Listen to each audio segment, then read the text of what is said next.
Larry doesn't do this anymore, and Brandon doesn't either. At one time, Larry said he was about getting people wet, as he would call it.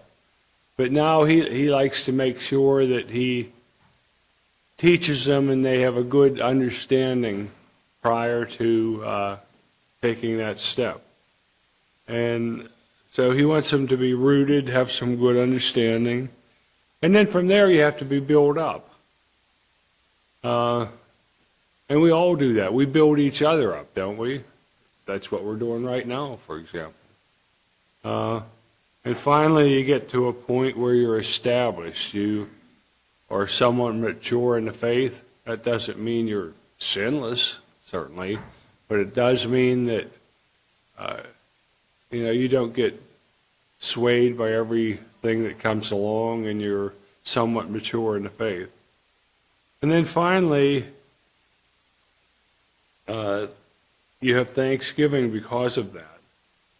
And aren't you glad this morning that you found Christ and are remaining faithful? I certainly am.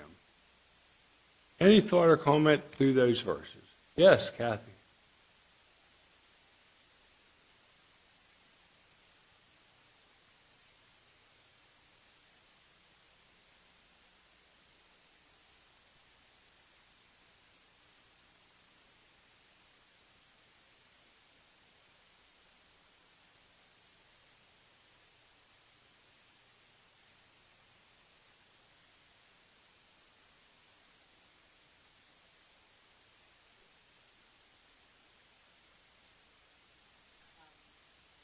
And then before you know it, this mustard seed, the child who you've tried to groom and prepare and give that foundation to, becomes to know Christ. They become to know Christ on their own. And then they seem to progress and plant their own seed in a sense. Right. And before you know it, we pardon. There you go. But your point's well taken that, you have to be built up and you have to have the good foundation. Foundations are necessary. If you think about what Jesus talked about building a house on rock rather than on sand, because it's when stress comes that your foundation is tested. As long as we're going along and everything's just normal and we don't have stresses and trauma and those types of things in our life, that's one thing. But when we find ourselves facing, great challenges, that's when the foundation gets tested. Jesus talked about the house built on sand. When the wind came and beat on it and the floodwaters and everything, it got washed away. That's because the foundation wasn't there. Same thing. I've seen Christians over the years come and go, and sometimes it was because they would leave because things became very unstable in their lives and they were struggling with things. And that's when we're tested, right? And that's when the foundation needs to hold. Go ahead. Even that strongest foundation can be rocked. But if they have that strong foundation to begin with, they can rebuild, in a sense, which is what happened to my kids. They refound Christ. They started going to church, and it was when situations were rocky also. But they had that foundation that I had built for them that was solid. And even though their rocks crumbled, they still had that base foundation that you can still build yourself up and find Christ. And when your children come back to you and say, Mom, thank you, it's because of you that my faith is strong again. Well, I think when you have that firm foundation, when you have your mind calibrated properly with the scriptures and everything, you can sort of always return to true north. It's sort of like a compass, you know. When you run into real trouble, you can find your way back. The prodigal son was like that. Everything was lost. He was down to where he was eating the stuff that the pigs were supposed to eat. And in the Jewish mindset, there was nothing lower than that. You know, but he was able to, he remembered where he needed to get back to. And it's possible for each one of us to make some mistakes. I've known people over the years that you would never think that they'd find themselves getting challenged and tempted like they did, but it happened. You know, I've known people. Yeah, Randy. Just want to compare Peter and Judas. Actually, both of them made pretty big errors. Judas could have been forgiven, Oh, no doubt. but he chose to kill himself. Peter came back. He could have. And I hold the viewpoint. Now, some people point to some verses, and there's different opinions on this. I personally don't believe, and this is me, okay? I personally don't believe that when Judas was first picked, that he was bad. He became bad. I think the son of perdition that was prophesied, I think there was going to be one. I don't think that Judas was born, born to, you're the one and that you can't do anything about it. I don't like that, because that would make God a respecter of persons, and the Bible says he's not. I do think that God obviously knew that there would be one of them that would be that son of perdition. I just don't happen to hold the viewpoint that Judas didn't have a choice. I think he did have a choice, and he chose wrongly. And when he did that, there were consequences with it. But I believe, like you do, I believe he could have found forgiveness. Because if you think about it, what he did, he betrayed Christ for money. That's bad.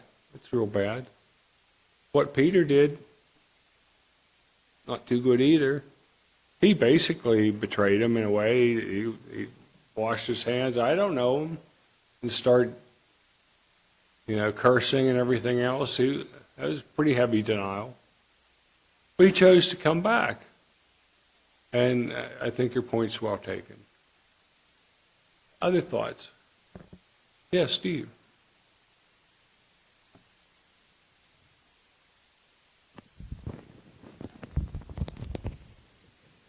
I think about Simon, who was called the Zealot. It could have been him. I mean, why is he called the Zealot? Well, the Zealots were a political group that were extreme. Radical. They were radical. They wanted to overthrow Rome with Yep. a physical, armed aggression and such like. And he's called Simon the Zealot for some reason. And It could have been. You're right. we don't know much about him. Period. But there's somebody that, not unlike Judas in some ways. That's right. I like to think that when, again, this is just me, I like to think when Jesus prayed and picked them, the disciples, he picked them all with the thinking they were all good. I think Judas became infatuated with money. He was the one that held the treasury bag. And I think that Satan was able to get to him. but I don't think that he began as a bad person. But I think, yeah, go ahead, Clem. I was just going to say, change that around. I'm not sure that it's picking them they were good. Probably picking them knowing they were flawed, but had the potential, had the ability to become perfect. Fair, good point. That's a good point. And I think what we can learn from this is I've seen some people that were good people that left the church. Now, the easy thing to say is, well, they never were really where they should have been and all that. I don't believe that. There were some people I knew that were really solid people, and they left the church. And I spent a lot of time with them. I knocked doors with them and everything else. I know they were good people. I think they just fell prey. And I think it's possible for each one of us. Paul talked about buffeting himself daily. And if he thought that he had to, I'd probably have to too. Because he felt vulnerable. And any one of us, if we're honest enough with ourselves, we can be vulnerable. Yeah. Chris? It's hard for us to sometimes, I can't think of how I want to say it, but like you said, God knows when things are going to happen. And we think, well, then he must make it happen. Well, that's not necessarily the case, because even us mortals, we can see things that are going to happen. When my kids are running around the house like crazy, I know they're going to get hurt. Somebody's going to hit a wall. Somebody's going to run into each other. I didn't make them do that. You didn't even want them to do it. I didn't want them to do it. But I knew the situation was there for, they're going to, and before I can get a chance to, guys, you better settle down, wham, somebody runs into the other. So just because you know something's going to happen, and we as mortals can see things like that. So imagine God can see it even further. We're running around this world like crazy, and we're going to run into each other. Oh, I like the way you put that. That's well said. Just because you know something's going to happen doesn't mean you want it to happen. It doesn't mean that you're causing it to happen. None of those things. And I think that's Judas's situation. Yeah, Val. Going back to what you said about, any one of us can fall away. And I think Satan, that's one of his things that he makes us think, if we see someone fall away, we're like, that would never happen to us, which is pride. And I think that's how Satan sometimes works on people, that makes them confident, too confident that wouldn't happen to them, and it can so easily happen. Oh. Yeah, one of the big challenges I have when I work with people, talk with people, is that whole concept. I don't want to, there's a trade-off. I don't want people to live in terror, you know what I mean? Thinking that God's up there with a zap button. On the other hand, I don't want them to become so confident that they become lax in their watching and taking note of the changes in their lives and everything. So there's a balance there, and we have to be careful. That doesn't mean that God's just waiting to get us.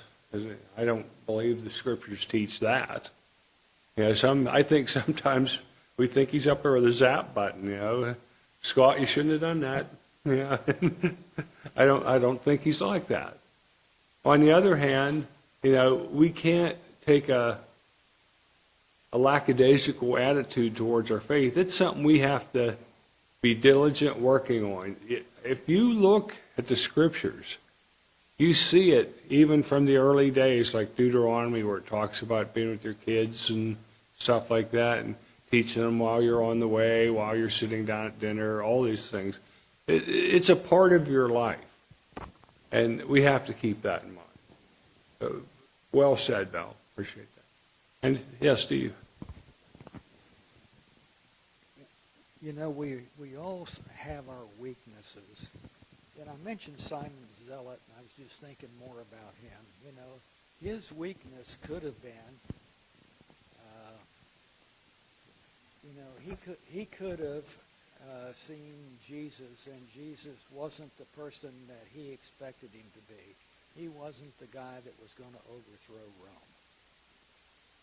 And so that might have got to him, and so he could have, and he didn't, but, you know, he could have been a Judas and said, well, I give up on this Jesus because he's not the person that I expected him to be. And so he could have done what Judas did, but he didn't. And, you know, we all have our weaknesses, and we have to be aware of our weaknesses and not let ourselves fall prey to them. Yeah. You know, I mean, I've heard people say, well, that's just the way I am, and give in to their weaknesses, you know. And that's not just the way you are. You have to say, that is the way that I tend to be, and so I'm going to work on that. Yeah, yes. I think that sometimes, well, that's just the way I am, is a metaphor for I accept this weakness in myself. Yeah. And I think that's a problem. Susan, I'll be with you just a second. A couple things I want to unpack what Steve was talking about.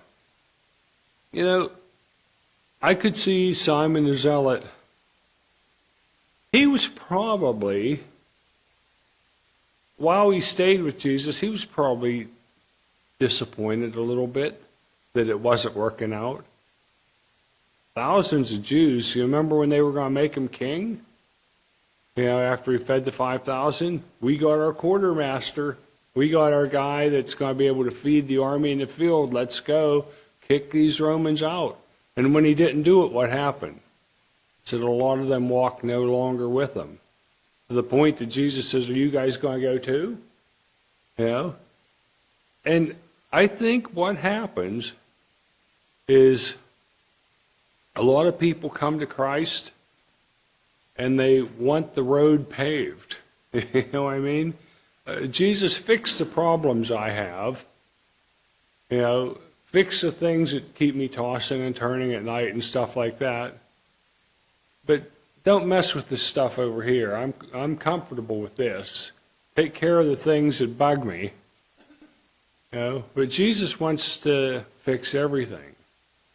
And that's where we sometimes, I think, run into trouble. Susan, go ahead, please.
Oh, there is no doubt about it.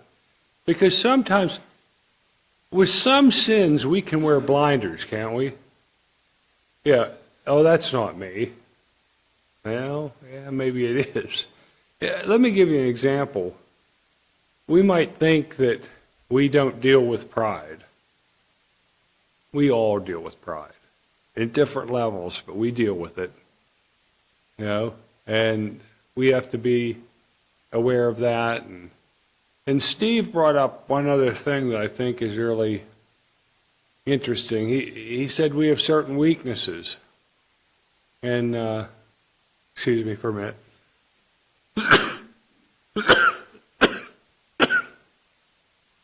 Anyhow, Brandon and I have talked about this. You know, the idea of sinning the same types of sins. And like Steve says, we're weak in an area for a reason. So we tend to do the same types of things. And we have to be willing to see where we are weak. Because, you know, like alcohol, I never, ever struggle with that at all, ever. I'm not even bothered. So I don't need to worry about that. And I usually, you know, I don't struggle with communication issues, you know, bad words. But, you know, I tend to struggle with patience and other things like that. And because of that, Satan hits me there. Carl calls it, what, where your goats are tied? Yeah, Satan knows where we're weak, so he tends to come back at that all the time. You know, and I think we all have to be honest with ourselves. You know, where is it that we're weak? You know, where is it that we don't measure up? You know, and boy, it's easy to get accepting of those things. Well, that's just my problem. Okay, but you do anything about it? Like Steve said, like, you know, we tend to accept things and we tend to rationalize away the things we do. Well, what I'm doing isn't as bad as what Carl's doing. You know what I mean? We think that way because we become uncomfortable. I think there's something in our minds when we start violating our conscience. There's something in our mind. We don't like that. And I don't know whether I was talking with Steve or somebody else. The idea was that when your mind is bothered by something, your conscience and thinking about things, your mind wants to resolve that. It wants to fix that conflict. And one way to do it is to take care of the problem in the right way. And another way is to start rationalizing and hiding and making excuses for it. But whenever there's something bugging you in your mind, I think you try to fix it. You know, and how you fix it matters. Yes, Scott. Real quickly, what I've said to you before, we have excuses, reasons for our excuses. They're excuses for our failure or reasons for our success. So we can fail and stand around and make a bunch of excuses why Clem didn't text me and make me feel better this week. Or we can have, you know, a reason why we succeeded without Clem texting me. It's just how we manage to do these things. And if we're not tested, we're all weak. You look at all of us. All of us are tested. The whole congregation is going through one thing or another. I mean, every single one of us. And without that, we're just weak.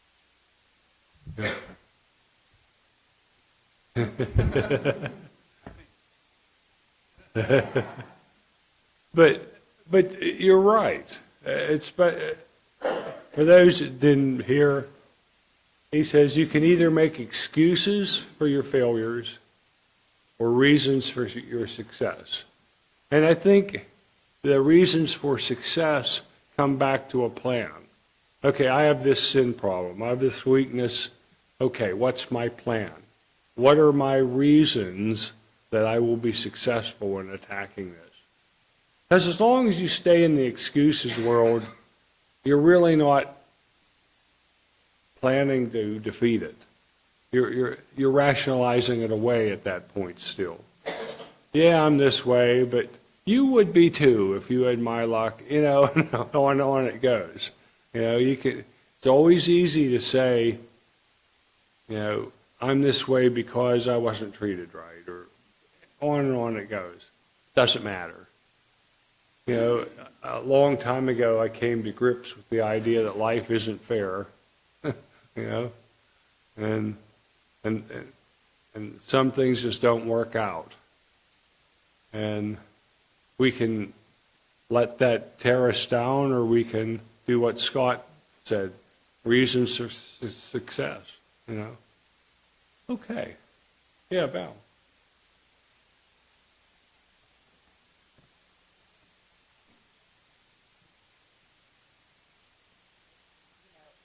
I don't do that. But then you also need to think, well, I didn't take a meal to that person. I didn't visit that person in the hospital. You know, it's other things we don't do that should make us feel bad. Yep. You know, one of the things, this is what convicted me. You hit the nail on the head. If you study the life of Jesus when he would talk to people, he didn't go around telling all the Jews, don't steal stuff and don't get drunk. And that was a given. They knew that. If you look at his parables, like the parable of the Good Samaritan, it was treating your fellow man with love and becoming the kind of loving person that Christ is, miniature versions of him. You know, parable of the rich man and Lazarus. The man had the ability to help someone that was really hurting, laying right outside his gate. He's right there, didn't take the opportunity to help him. You know, Jesus hammered on this stuff on different occasions, the idea of what are you doing that's positive? The negative stuff like the drinking and all that, he didn't bother. He knew the Jews knew that. And that has helped convict me that there has to be a positive side to your Christianity. Like you said, visiting people, you know, writing notes. You know, we live in a world with great communication abilities. You know, we can call up people that are hurting. You know, at different times, I've been down and got a call from somebody, like Carl's called me, Scott's called me, and they helped me to, I don't know, I was encouraged. Brandon. I hope this doesn't offend anybody, but I've had times since I've been here where people will call me asking how someone else is doing at church. And most of the time I know the answer, but my response is usually, well, you could call them yourself, find out, because it means more if you call and ask. If you call me and I call and ask, they expect the preacher to call. But somebody else thinking about them, it does make a big difference. And so if I ever give you that response, don't be offended by it. I'm trying to get you involved because it's one thing to care about a person and ask about them. It's a whole other thing to care about them by reaching out. Oh, that's a good point. Because the easy thing to do, well, that's the preacher's job. It's his job because he's a Christian. It's not his job because it's his job. Okay? He's an evangelist.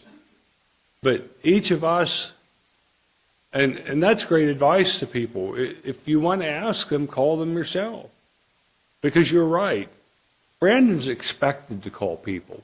When people get a call from him, they think, well, he's paid to do that, you know? And that's just Brandon. But if someone else makes that call, makes a difference, you know? And it's true. Like, I try. I don't get it done all the time. I try to have a regular rotation where I call some of the folks in the congregation, widows or something like that. How you doing? You know, and different things like that. And some of the people I know, how have you been? I try to do that. Go ahead, Susan.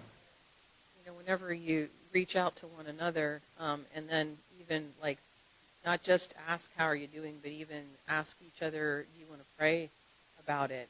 You know, it's one thing to, I think I've said this before actually, but it's one thing to say, well, I'll be praying for you, and then it's another thing to say, I want to pray with you. We'll pray over the phone, or I'll pray over you if you're, you know, like sometimes if the other person is too distraught, or, you know, whatever they're going through is too hard, sometimes it's just great to have someone pray over you and say, you know, God's got this. You know, we can't see what the end result's going to be, but we have to just trust Him.